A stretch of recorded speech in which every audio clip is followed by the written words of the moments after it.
everybody, I'm Guy Fieri, and we're rolling out looking for America's greatest diners, drive-ins, and dives. This trip, edible electronics, a new and exciting crossover of taste and technology being used in a variety of medical applications. From ingestible sensors powered by stomach acid to graphene etching on food to see if it's safe to eat. These biocompatible electronics are going to be the future of nanomaterials. In Atlanta, Georgia, electrochemical sensors at Nanos. In Houston, Texas, graphinated coconut and more at Legs. And in Boston, Massachusetts, icy hydrogels at Triple E. That's all coming up right here, right now on Diners, Drive-Ins, and Dives.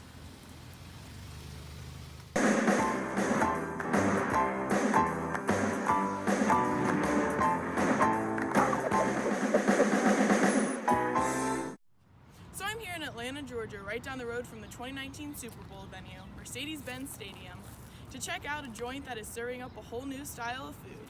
Some real deal edible electronics. This is Nanos.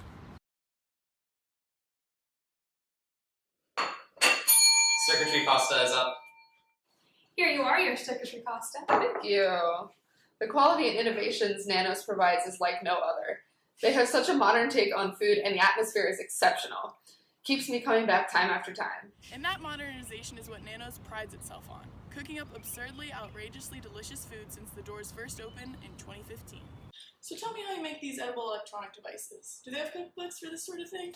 Well, I don't know if we have cookbooks yet, but what we do have are cookbooks for electronic devices. And so electronic devices are made out of just a few simple objects arranged in a circuit. And so what we can do is assemble these circuits out of materials that are a little bit tastier. To start, the wires that conduct current are typically made out of tiny amounts of gold or silver. Usually we deposit a small amount of metal onto a substrate, like rice paper, using a technique called sputtering, in which individual atoms are released from a piece of gold or silver and deposited on a pattern on the substrate. You can actually eat a small amount of those metals, by the way. Did you know that? Ha! Certainly an important part of any healthy diet. What else do you use? Cotton candy is made up of long fibers of sugar. The fibers are slightly conductive, allowing electric current to flow, but unlike the metallic bonds of gold or silver, the flow of electric current is resisted. This means that we can construct resistors out of cotton candy fibers, and the strength of the resistor depends on the number of fibers and the length of the fibers. The next thing that we need is a capacitor, which contains two plates that are very close together but do not touch. The plates need to be made out of gold or silver like the wires, but in between we add some sort of filler, usually made of dried fruit or gelatin, which will determine the strength of the capacitor. Finally, to make inductors, we wrap cotton candy fibers around a core made of sweet potato starch, and then to wrap it all up, we take some sort of object like a piece of candy and package it all inside, and this will keep the circuit from interfering with the outside environment. Fascinating. Let's have a look at one of the devices your customers are enjoying now. Here you go, guys, your electrified candy. So, is this some sort of electrified candy? Yes, electrified candy is a good way to describe it. It contains an entire edible electrochemical sensor inside. So, what is an electrochemical sensor? So, my doctor wants to measure the ascorbic acid concentration in my stomach. So then an electrochemical sensor can do this by measuring the current flow over when I apply voltage is caused the chemical to undergo an electrochemical reaction. So what do you think of the sensor? Good ingredient selection?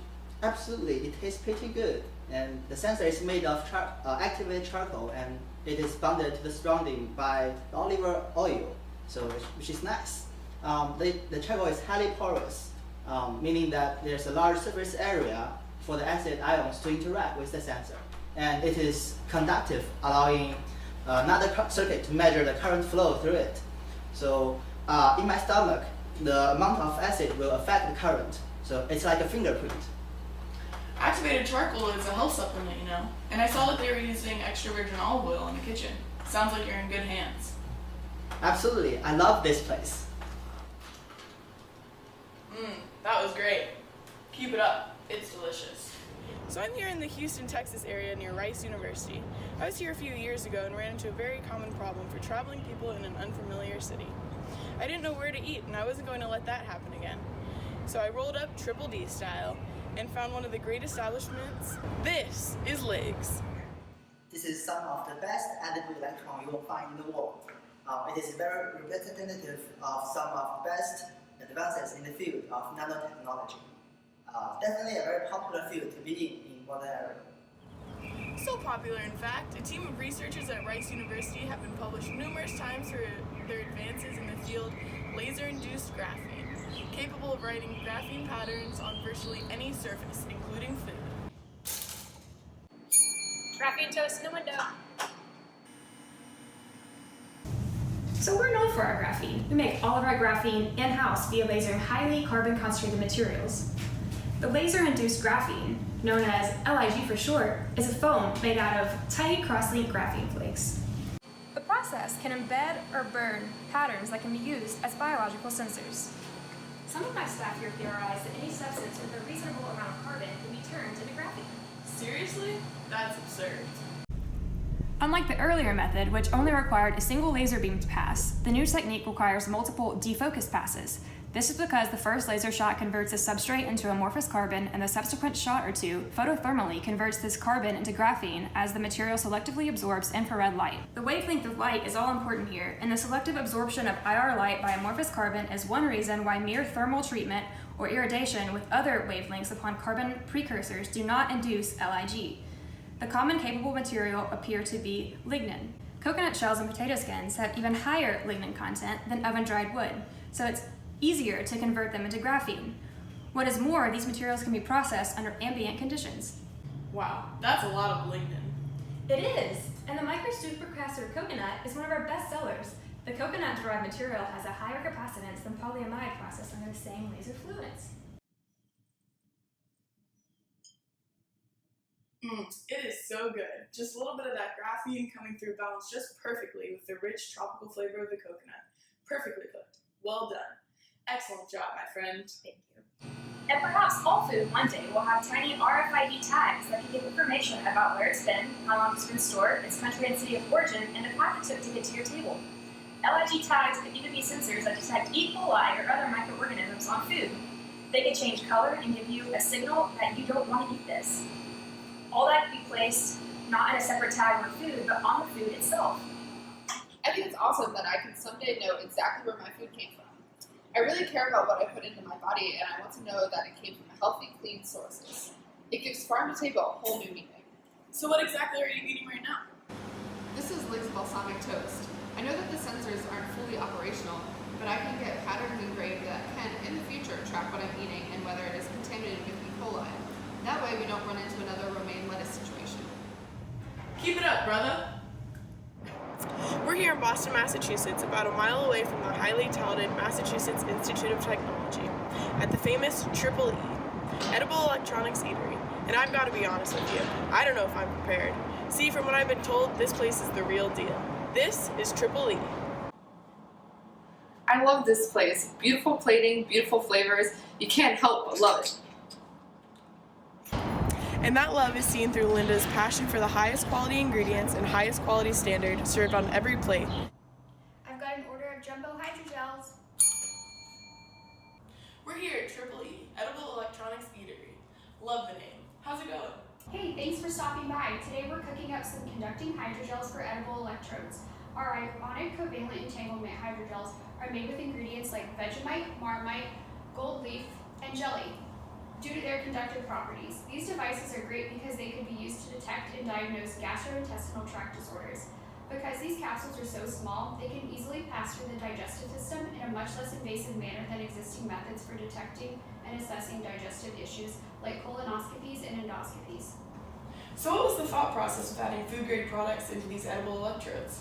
Although the retention rate of these capsules in the body is low, electronics made from edible materials that can be absorbed into the body and that can withstand the harsh pH of the GI tract are much safer than traditional electronic components that contain toxic materials which can leach out into the body. But why hydrogels? Hydrogels work perfectly in such GI conditions, and they are cheap, abundant, elastic, and biodegradable. However, as they have a weak structure, we did reinforce them through ionic covalent entanglements, also known as ICE. Oh, how exactly did you make ice hydrogels for edible electrodes? All of our ice gels were handmade out of gelatin, genopin, and gelin gum. Interestingly, Genopin forms a blue color when a reaction occurs involving an amino acid. In our case, the genopin is cross-linking gelatin via primary amines found predominantly on the lysine residues of the protein chains. As a local foodie, what can you say about these fancy hydrogels for normal grocery store materials? Well, Guy, first off, this is a super cool and unique application to see. I love coming into Triple E's. They always have really innovative designs. Using Vegemite and jelly to create a hydrogel material instead of toxic materials is an awesome touch. While the background in theory is cool, the real meat is in the possible applications. Already, these ice hydrogel materials have been shown to work as capacitive pressure sensors. This sensor can be used in devices to monitor and treat digestive pressure abnormalities, such as intestinal motility disorder. The most innovative part of this, I think, is the fact that these electrodes can be made out of supermarket ingredients and table salt. Really fantastic work being done here. So, what's the crowd favorite? An up-and-coming favorite we're perfecting is a new bite that can deliver insulin, protein-based therapeutics, antibodies, and even vaccines into the body. Not only will it be the juiciest and most delicious grub you've ever tasted, but also it will make it easier than ever to deliver critical substances into the body. I can't give too much of the recipe away yet, but I guarantee you've never tasted anything like it before. You've got to come back and try it next time. We can't wait to have you back. Well, there you have it, folks. Edible electronics, circuits that satisfy my taste buds. Keep an eye out for these smart electronics and biomonitoring applications in the form of pills, food etchings, or even delicious candy. After all this mouth-watering food, I might need my stomach acid monitored. That's it for this road trip, but don't worry, we've got plenty more joints to try. I'll be looking out for you next time on Diners, Drive-Ins, and Dives.